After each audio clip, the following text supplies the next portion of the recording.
So today we're going to be talking about how to use ChatGPT and Merlin, which I love for everything internet related, scraping SEC 10K filings for accounting, watching videos, generating reports, etc.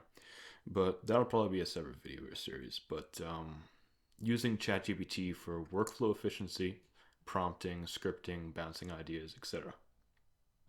So before we begin, in order to master ChatGPT and get really proficient with it, we need to have two things happen. One, we need to use it every day, and I mean every day, even if it's on your phone, on and off. Random question pops into your head, you bounce that question off of chat and use it like a second opinion. The second thing is understanding its limitations. The calculations it does are probably 75% accurate with most advanced level math like stats or calc, and you'll need to double check your work more often than not. It also has a rough time scraping links and providing reliable data at the moment. But there are instances where we may want chat to infer data or fill in the blanks on its own, so it acts sort of like a double-edged sword. Okay, so we're going to start talking about first quality of prompts. So you navigate over to chat here, and you can feed it documentation. Like, for example, we're going to feed it this resume.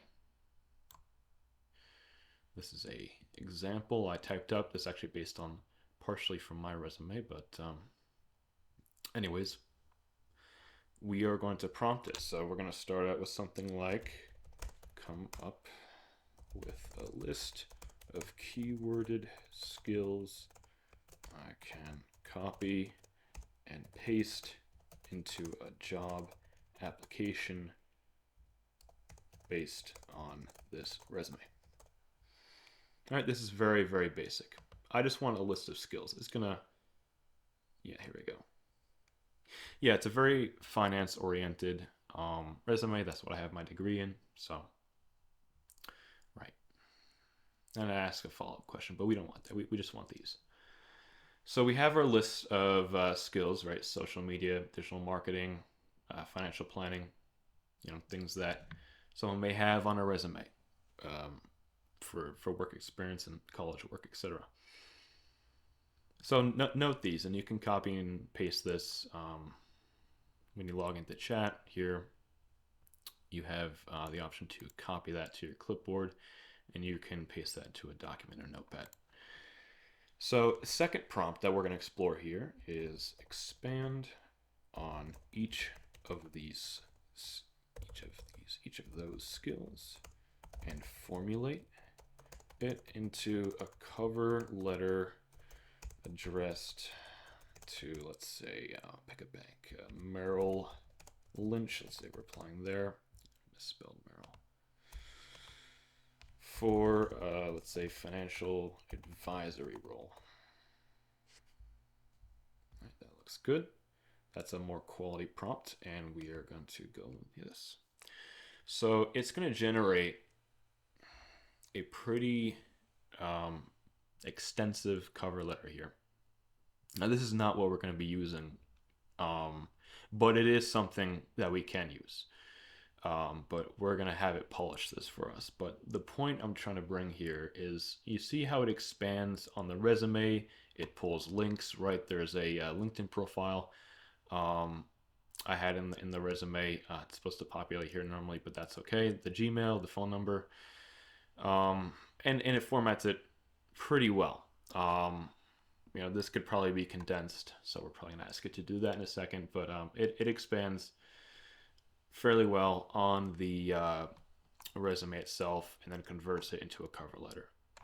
But the point here, right? We moved from a very basic prompt, asking it to come up with a list and basically analyze the PDF or any file we feed it. And chat can work with multiple file types. And we'll go with, there's certain things that chat can't do, right? We talked about, and we're going to discuss other options, including other AI chat softwares that will recognize things like Excel documents much more easily. We'll go into that in a separate video. Right now, I want to focus on this. All right. So we're going to prompt it one more time. Great. Now I would like you to refurbish this email, but write in the way a Harvard law graduate would most likely write it. Go.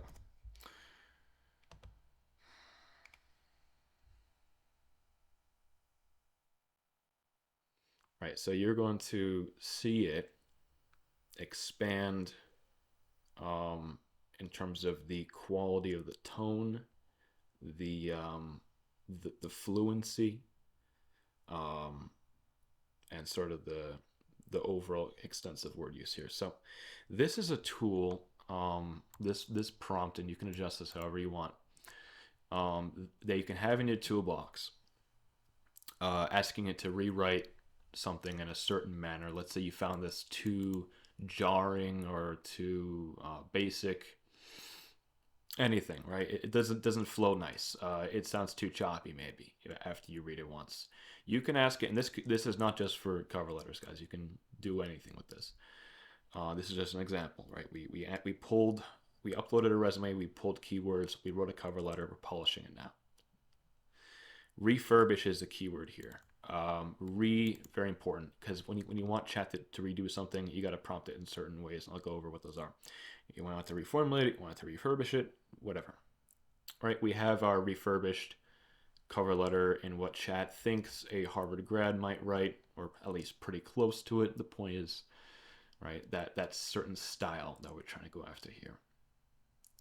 So this is a great tool, like I said, to have in your back pocket. Things like this.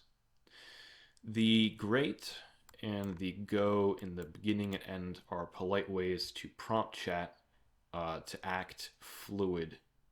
Sometimes it can get overloaded with the length of a request. I would say this was a pretty short request, and we had 3 prompts here.